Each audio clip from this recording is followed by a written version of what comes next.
নমস্কার বন্ধুরা, তোমাদের সকলকে স্বাগত জানাই নিত্যানন্দ একাডেমিতে। তো আজকে তোমাদের জন্য আরও একটি নতুন বাংলা এসএলএসটির ক্লাস নিয়ে চলে এসেছি। বাংলা এসএলএসটির সমগ্র সিলেবাসের উপর থেকে খুবই গুরুত্বপূর্ণ বাছাই করা 60টি প্রশ্নের মক টেস্ট রয়েছে তোমাদের জন্য। তাই তোমরা মক টেস্টটিকে অবশ্যই শেষ পর্যন্ত দেখো। আর আমাদের চ্যানেলের যারা আগের ক্লাসগুলি দেখোনি, তোমরা সেই ক্লাসগুলি অবশ্যই দেখে নেবে। খুবই গুরুত্বপূর্ণ ক্লাস তোমাদের জন্য আপলোড করা রয়েছে। তোমরা সেসব ক্লাসের প্লেলিস্টের লিঙ্ক এই ভিডিও ডেসক্রিপশন বক্সে পেয়ে যাবে। তোমরা সেখান থেকে সমস্ত ক্লাসগুলিকে দেখে নিতে পারবে। তাহলে চলো আর দেরি করবো না, আজকের ক্লাসটিকে শুরু করা যাক। চলে যাই প্রথম প্রশ্নে।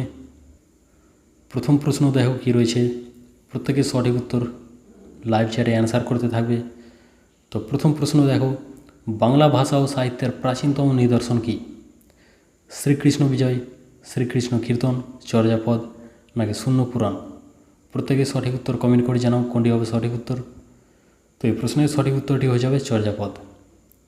বাংলা ভাষা ও সাহিত্যের প্রাচীনতম নিদর্শন হচ্ছে চর্যাপদ। চলে যাব 2 নম্বর প্রশ্নে। 2 নম্বর প্রশ্ন দেখো, চর্যাপদের সঙ্গে কোন ধর্মের নাম সংশ্লিষ্ট? ইসলাম ধর্ম, খ্রিস্ট ধর্ম, শিখ ধর্ম নাকি বৌদ্ধ ধর্ম? প্রত্যেকে সঠিক উত্তর কমেন্ট করে জানাও চর্যাপদের সঙ্গে কোন ধর্মের নাম সংশ্লিষ্ট। তো এই প্রশ্নের সঠিক উত্তরটি হয়ে যাবে বৌদ্ধ ধর্ম। চর্যাপদ হচ্ছে সহজিয়া বৌদ্ধ সাধকদের আধ্যাত্ম সঙ্গীত। চলো 3 নম্বর প্রশ্নে, কোন রাজবংশের আমলে চর্যাপদ রচনা শুরু হয়? পাল, সেন, মোগল নাকি তুর্কি? প্রত্যেকে সঠিক উত্তর কমেন্ট করে জানাও কোন রাজবংশের আমলে চর্যাপদ রচনা শুরু হয়। তো এই প্রশ্নের সঠিক উত্তরটি হয়ে যাবে পাল রাজবংশের রাজত্বকালে। 4 নম্বর প্রশ্ন দেখো, চর্যার প্রথম পদটির রচয়িতা কে? কানহপা, ভুসুকুপা, লুইপা নাকি সবরপা? চর্যার প্রথম পদটির রচয়িতা কে? তো এই প্রশ্নের সঠিক উত্তরটি হয়ে যাবে লুইপা। চর্যার আদি পদকর্তা হচ্ছেন লুইপা। চলো পরবর্তী প্রশ্নে। পরবর্তী 5 নম্বর প্রশ্ন, মুকুন্দরাম চক্রবর্তী সম্পর্কে কে বলেছেন? এ যুগে জন্মগ্রহণ করিলে তিনি যে কবি না হইয়া ঔপন্যাসিক হইতেন তাতে সন্দেহ মাত্র নাই।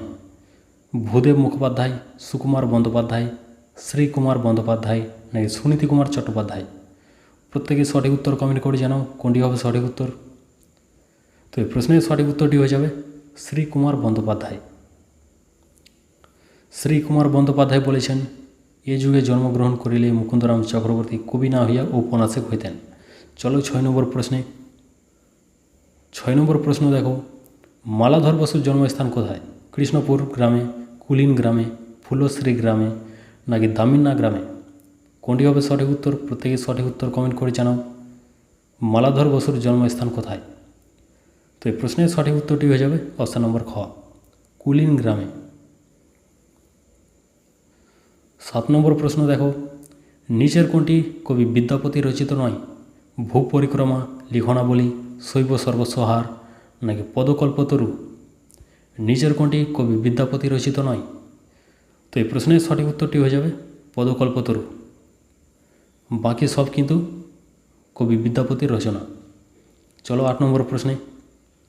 8 নম্বর প্রশ্ন দেখো, বাংলা ভাষার প্রথম মানবতাবাদী কবি কে? চণ্ডীদাস, গোবিন্দ দাস, জ্ঞানদাস নাকি বিদ্যাপতি? বাংলা ভাষার প্রথম মানবতাবাদী কবি কে?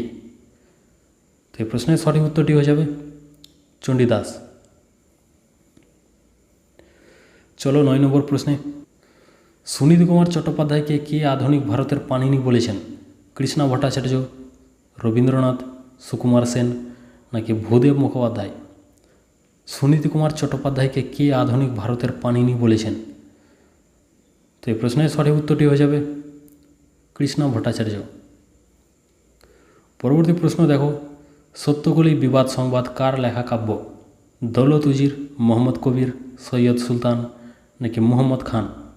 সত্যকলি বিবাদ সংবাদ কার লেখা কাব্য? প্রত্যেকে সঠিক উত্তর কমেন্ট করে জানাও। তো এই প্রশ্নের সঠিক উত্তরটি হয়ে যাবে মুহাম্মদ খান। 11 নম্বর প্রশ্ন দেখো, বিহারীলাল চক্রবর্তীর শারদামঙ্গল কাব্যটি প্রথম কোন পত্রিকায় প্রকাশিত হয়? অবধবন্ধু, পূর্ণিমা, সাহিত্য নাকি আর্য দর্শন? বিহারীলাল চক্রবর্তীর শারদামঙ্গল কাব্যটি প্রথম কোন পত্রিকায় প্রকাশিত হয়েছিল? তো এই প্রশ্নের সঠিক উত্তরটি হয়ে যাবে আর্য দর্শন। 12 নম্বর প্রশ্ন দেখো, সুভাষ মুখোপাধ্যায়ের পদাতিক কাব্যগ্রন্থের প্রকাশকাল কত? 1940, 1948, 1953 নাকি 1957? সুভাষ মুখোপাধ্যায়ের পদাতিক কাব্যগ্রন্থের প্রকাশকাল কত? তো এই প্রশ্নের সঠিক উত্তরটি হয়ে যাবে 1940 খ্রিস্টাব্দ। 13 নম্বর প্রশ্ন দেখো, মিনি ও রহমত কোন বিখ্যাত ছোট গল্পের চরিত্র? পোস্টমাস্টার, অতিথি, খোকাবাবুর প্রত্যাবর্তন নাকি কাবুলিওয়ালা? মিনি ও রহমত কোন বিখ্যাত ছোট গল্পের চরিত্র? প্রত্যেকে সঠিক উত্তর কমেন্ট করে জানাও। তো এই প্রশ্নের সঠিক উত্তরটি হয়ে যাবে কাবুলিওয়ালা। কাবুলিওয়ালা কার লেখা গল্প? কবিগুরু রবীন্দ্রনাথ ঠাকুরের। চলো পরবর্তী প্রশ্নে। 14 নম্বর প্রশ্ন, রায়চরণ ও অনুকূল বাবু রবীন্দ্রনাথের কোন ছোট গল্পের চরিত্র? খোকাবাবুর প্রত্যাবর্তন, রামকানাইয়ের নির্বুদ্ধিতা, তারাপ্রসন্নের কীর্তি নাকি ত্যাগ? রায়চরণ ও অনুকূল বাবু রবীন্দ্রনাথের কোন ছোট গল্পের চরিত্র? তো এই প্রশ্নের সঠিক উত্তরটি হয়ে যাবে অপশান নম্বর ক, খোকাবাবুর প্রত্যাবর্তন। 15 নম্বর প্রশ্ন দেখো, শরৎচন্দ্রের প্রথম মুদ্রিত গ্রন্থের নাম কি? বড়দিদি, বিরাজবউ, শ্রীকান্ত নাকি দেবদাস? শরৎচন্দ্রের প্রথম মুদ্রিত গ্রন্থের নাম কি? তো এই প্রশ্নের সঠিক উত্তরটি হয়ে যাবে বড়দিদি। 16 নম্বর প্রশ্ন দেখো, কেষ্ট ও কাদম্বিনী শরৎচন্দ্রের কোন ছোট গল্পের চরিত্র? বিন্দুর ছেলে, মেজদিদি, মামলার ফল নাকি হরিলক্ষ্মী? কেষ্ট ও কাদম্বিনী শরৎচন্দ্রের কোন ছোট গল্পের চরিত্র? তো কেষ্ট ও কাদম্বিনী শরৎচন্দ্রের যে ছোট গল্পের চরিত্র সেটি হচ্ছে মেজদিদি। পরবর্তী প্রশ্ন, রত্নের মূল্য জহুরির কাছে, এই বাক্যটিকে জটিল বাক্যে রূপান্তর করলে কি হবে? রত্নের মূল্য বোঝেন জহুরি, রত্নের মূল্য বোঝেন কিন্তু জহুরি, যিনি জহুরি তার কাছে রত্নের মূল্য নাকি কোনোটি নয়? তো এই প্রশ্নের সঠিক উত্তরটি হয়ে যাবে অপশন নম্বর গ, যিনি জহুরি তার কাছে রত্নের মূল্য। চলো 18 নম্বর প্রশ্নে। 18 নম্বর প্রশ্ন দেখো, যে বাক্যে একটি মাত্র সমাপিকা ক্রিয়া থাকে তাই কি বলে? সরল বাক্য, জটিল বাক্য, যৌগিক বাক্য নাকি মিশ্র বাক্য? যে বাক্যে একটি মাত্র সমাপিকা ক্রিয়া থাকে তাকে কি বলে? তো যে বাক্যে একটি মাত্র ক্রিয়া থাকে তাকে বলে সরল বাক্য। চলো পরবর্তী প্রশ্নে। লীলা মজুমদারের প্রথম গল্পের নাম কি? বাঘের চোখ, মণিমালা, বদ্রীনাথের বাড়ি নাকি দিন দুপুরে? লীলা মজুমদারের প্রথম গল্পের নাম কি? প্রথম গল্প গ্রন্থের নাম কি? তো এই প্রশ্নের সঠিক উত্তরটি হয়ে যাবে বদ্রীনাথের বাড়ি।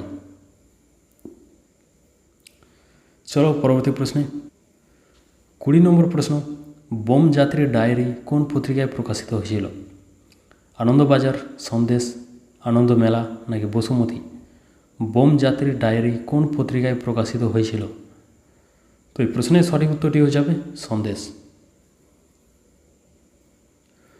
পরবর্তী প্রশ্ন, ঘনশ্যাম দাস প্রেমেন্দ্র মিত্রের কোন বিখ্যাত চরিত্রের প্রকৃত নাম? মামাবাবু, মেজকর্তা, পরাশর শর্মা নাকি ঘনাদা? কোনটি হবে সঠিক উত্তর? প্রত্যেকে সঠিক উত্তর কমেন্ট করে জানাও। তো এই প্রশ্নের সঠিক উত্তরটি হয়ে যাবে ঘনাদা। পরবর্তী 22 নম্বর প্রশ্ন, আলোবাবু গল্পটির রচয়িতা কে? বিনয় ঘোষ, জগদীশ গুপ্ত, সুবোধ ঘোষ নাকি বনফুল? আলোবাবু গল্পটির রচয়িতা কে? তো আলোবাবু গল্পটির রচয়িতা হচ্ছেন বনফুল। 23 নম্বর প্রশ্ন, আচ্ছা মাগো বলো দেখি রাত্রি কেন কালো, এ বাক্যে আচ্ছা এটি কোন প্রকার অব্যয়? পদান্বয়ী, সমুচ্চয়ী, অনন্বয়ী নাকি অনুকার? আচ্ছা এটি কোন প্রকার অব্যয় হবে? তো আচ্ছা এটি হয়ে যাবে অনন্বয়ী অব্যয়। তো অনন্বয়ী অব্যয় কি? বাক্যস্থ পদের সঙ্গে যে সকল অব্যয়ের সরাসরি অন্বয় বা সম্পর্ক নেই, মনের হর্ষ, বিস্ময়, ঘৃণা, ভয় ইত্যাদি ভাব প্রকাশের জন্য ব্যবহৃত হয়, সেই সকল অব্যয়কে বলা হয় অনন্বয়ী অব্যয়। 24 নম্বর প্রশ্ন, সমাস নির্ণয় করো। দম্পতি, দ্বন্দ্ব সমাস, তৎপুরুষ সমাস, কর্মধারয় সমাস নাকি দ্বিগু সমাস। দম্পতি এটা কোন প্রকার সমাস হবে? তো দম্পতি হয়ে যাবে দ্বন্দ্ব সমাস। ব্যাস বাক্য করলে কী হবে? জায়া ও পতি, এটা হয়ে যাবে দ্বন্দ্ব সমাস। পরবর্তী প্রশ্ন, নীল আকাশে কে ভাসালে সাদা মেঘের ভেলা। এই বাক্যটিতে নীল হলো গুণবাচক বিশেষণ, সংজ্ঞাবাচক বিশেষণ, উপাদানবাচক বিশেষণ নাকি বর্ণবাচক বিশেষণ। নীল এখানে কোন প্রকার বিশেষণ হবে? তো নীল হয়ে যাবে এটি বর্ণবাচক বিশেষণ। 26 নম্বর প্রশ্ন দেখো, ওরে নবমী নিশি না হইও অবসান। নবমী এটি কোন প্রকার বিশেষণ? গুণবাচক বিশেষণ, সংখ্যাবাচক বিশেষণ, পূরণবাচক বিশেষণ নাকি সংজ্ঞাবাচক বিশেষণ। তো নবমী এটি হয়ে যাবে পূরণবাচক বিশেষণ, কারণ ক্রমান্বয়ে একটি স্থান বোঝাচ্ছে। চলো পরবর্তী প্রশ্নে, 20টা লোককে খাওয়াতে 25 কিলো পান্তুয়া উঠে গেল। 25 কিলো এটি হলো সংখ্যাবাচক বিশেষণ, পরিমাণবাচক বিশেষণ, পূরণবাচক বিশেষণ নাকি উপাদানবাচক বিশেষণ। তো 25 কিলো এটি পরিমাণ বোঝাচ্ছে, তাই এটি হয়ে যাবে পরিমাণবাচক বিশেষণ। পরবর্তী 28 নম্বর প্রশ্ন, বিভূতিভূষণ বন্দ্যোপাধ্যায় তাঁর কোন উপন্যাসের জন্য রবীন্দ্র পুরস্কার পান? আরণ্যক, ইছামতি, পথের পাঁচালী নাকি অপরাজিত। বিভূতিভূষণ বন্দ্যোপাধ্যায় তাঁর কোন উপন্যাসের জন্য রবীন্দ্র পুরস্কার পান? তো এই প্রশ্নের সঠিক উত্তরটি হয়ে যাবে ইছামতি। পরবর্তী 29 নম্বর প্রশ্ন, কবি কাজী নজরুল ইসলামের প্রথম প্রকাশিত কবিতার নাম কি? মুক্তি, বিদ্রোহী, প্রলয়োল্লাস নাকি খেয়াপাড়ের তরণী। কবি কাজী নজরুল ইসলামের প্রথম প্রকাশিত কবিতার নাম কি? প্রত্যেকে সঠিক উত্তর কমেন্ট করে জানাও কোনটি হবে সঠিক উত্তর।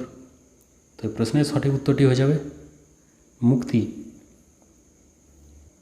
30 নম্বর প্রশ্ন দেখো, গোবিন্দ দাসের শ্রেষ্ঠত্ব কোন পর্যায়ের পদ রচনায়? অভিসার, পূর্বরাগ, আক্ষেপানুরাগ নাকি মাথুর। গোবিন্দ দাসের শ্রেষ্ঠত্ব কোন পর্যায়ের পদ রচনায়? তো এই প্রশ্নের সঠিক উত্তরটি হয়ে যাবে অভিসার।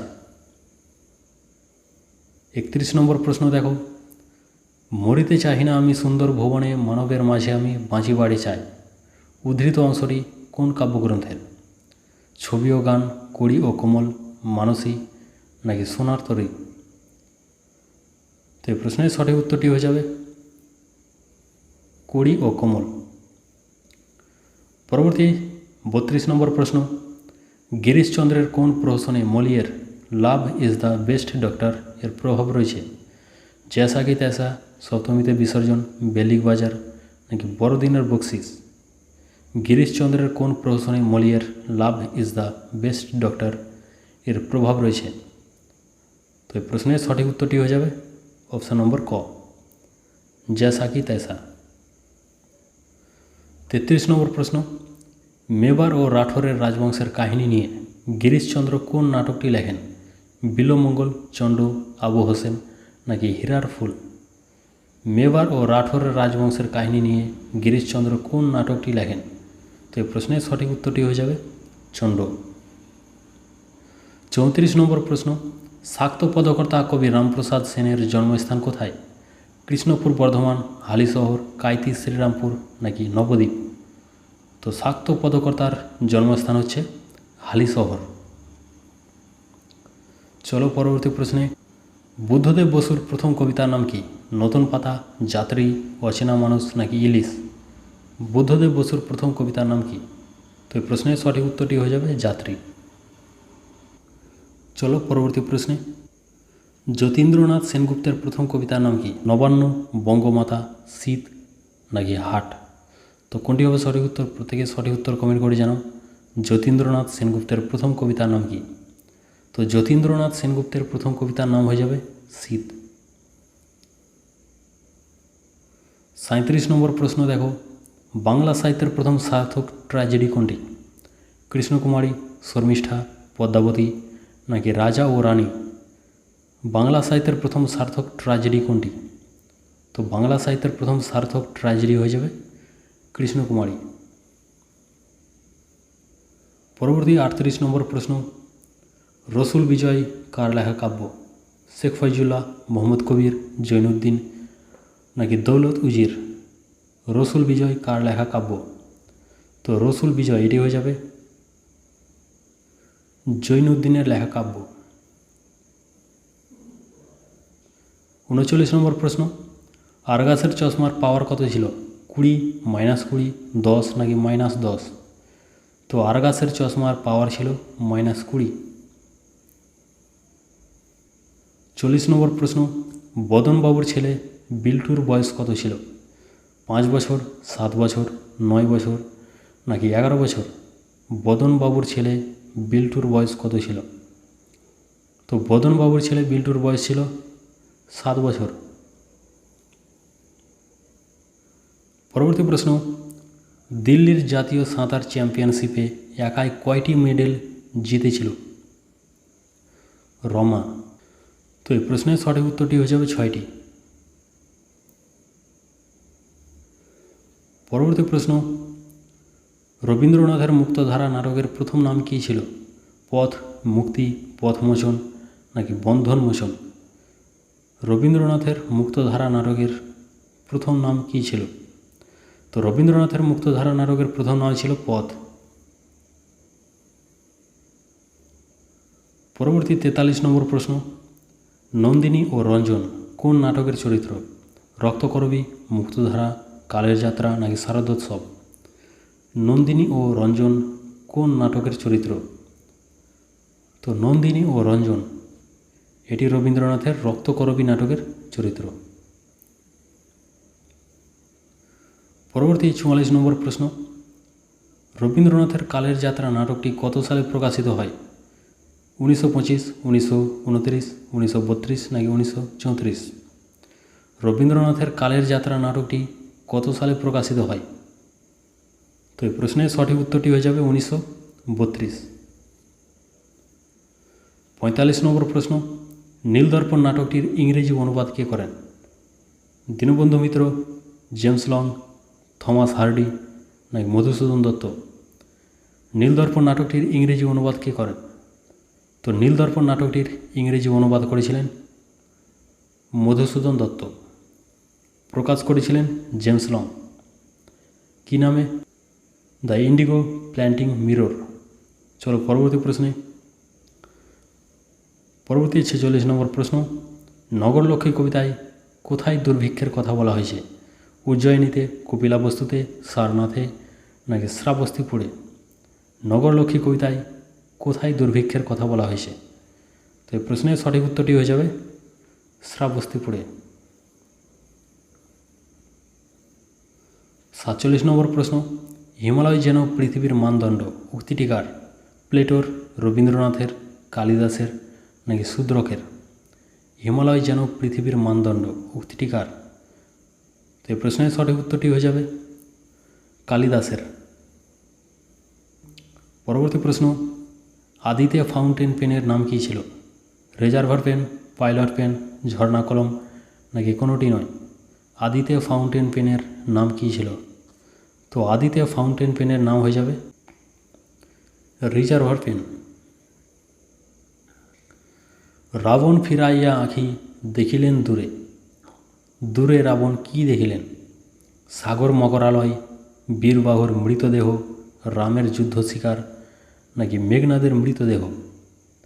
রাবণ ফিরাইয়া আঁখি দেখিলেন দূরে, রাবণ কি দেখিলেন দূরে? তো এই প্রশ্নের সঠিক উত্তরটি হয়ে যাবে সাগর মকরালয়। পরবর্তী 50 নম্বর প্রশ্ন, বুদ্ধের করুণ দুটি আঁখি ড্যাশ সমারোহে ফুটি। শূন্য স্থানে কী হবে? ধ্রুবতারা, শুকতারা, সন্ধ্যাতারা নাকি কালপুরুষ? বুদ্ধের করুণ আঁখি দুটি ড্যাশ সমারোহে ফুটি। তো এই প্রশ্নের সঠিক উত্তরটি হয়ে যাবে সন্ধ্যা তারা সমারোহে ফুটি। পরবর্তী 51 নম্বর প্রশ্ন, জীবনানন্দ দাশকে নির্জনতম কবি কে বলেছেন? রবীন্দ্রনাথ ঠাকুর, অন্নদাশঙ্কর রায়, বুদ্ধদেব বসু নাকি সুকুমার সেন? জীবনানন্দ দাশকে নির্জনতম কবি কে বলেছেন? তো এই প্রশ্নের সঠিক উত্তরটি হয়ে যাবে বুদ্ধদেব বসু। 52 নম্বর প্রশ্ন, মুকুন্দরামের কাব্যকে নূতন মঙ্গল কে বলেছেন? মুকুন্দরাম চক্রবর্তী, ভারতচন্দ্র, রবীন্দ্রনাথ ঠাকুর নাকি সুনীতি কুমার চট্টোপাধ্যায়? মুকুন্দরামের কাব্যকে নূতন মঙ্গল কে বলেছেন? তো এই প্রশ্নের সঠিক উত্তরটি হয়ে যাবে মুকুন্দরাম চক্রবর্তী স্বয়ং নিজেই বলেছেন নূতন মঙ্গল। পরবর্তী 53 নম্বর প্রশ্ন, কার ষড়যন্ত্রের ফলে কালকেতু ও কলিঙ্গ রাজের যুদ্ধ হয়েছিল? ধনপতি, খুলনা, ভানুদত্ত নাকি লহনা? কার ষড়যন্ত্রের ফলে কালকেতু ও কলিঙ্গ রাজের যুদ্ধ হয়েছিল? তো এই প্রশ্নের সঠিক উত্তরটি হয়ে যাবে ভানুদত্ত। 54 নম্বর প্রশ্ন দেখো, রবীন্দ্রনাথের যোগাযোগ উপন্যাসটি ওড়িয়া ভাষায় কে অনুবাদ করেছেন? গোপীনাথ মহান্তি, বিজয় তেন্ডুলকর, ভানুভক্ত নাকি অমৃতা প্রীতম? রবীন্দ্রনাথের যোগাযোগ উপন্যাসটি ওড়িয়া ভাষায় কে অনুবাদ করেছেন? তো রবীন্দ্রনাথের যোগাযোগ উপন্যাসটি ওড়িয়া ভাষায় অনুবাদ করেছেন গোপীনাথ মহান্তি। 55 নম্বর প্রশ্ন দেখো, মিঠাইওয়ালা গল্পটির তর্জমা করেছেন কে? কি বা জগন্নাথন, সুনীল গঙ্গোপাধ্যায়, বিষ্ণুপদ ভট্টাচার্য নাকি মন্মথ রায়? মিঠাইওয়ালা গল্পটির তর্জমা কেই করেছেন? তো এই প্রশ্নের সঠিক উত্তরটি হয়ে যাবে বিষ্ণুপদ ভট্টাচার্য। পরবর্তী 56 নম্বর প্রশ্ন, পুরো ডাস কি?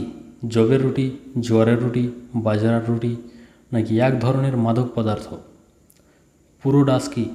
তো পুরো ডাস হয়ে যাবে জবের রুটি। পরবর্তী 57 নম্বর প্রশ্ন, বাঙালি অলস এই জন্য বাঙালির উন্নতি নাই, এই জন্য এটি কোন প্রকার সমুচ্চয়ী অব্যয়?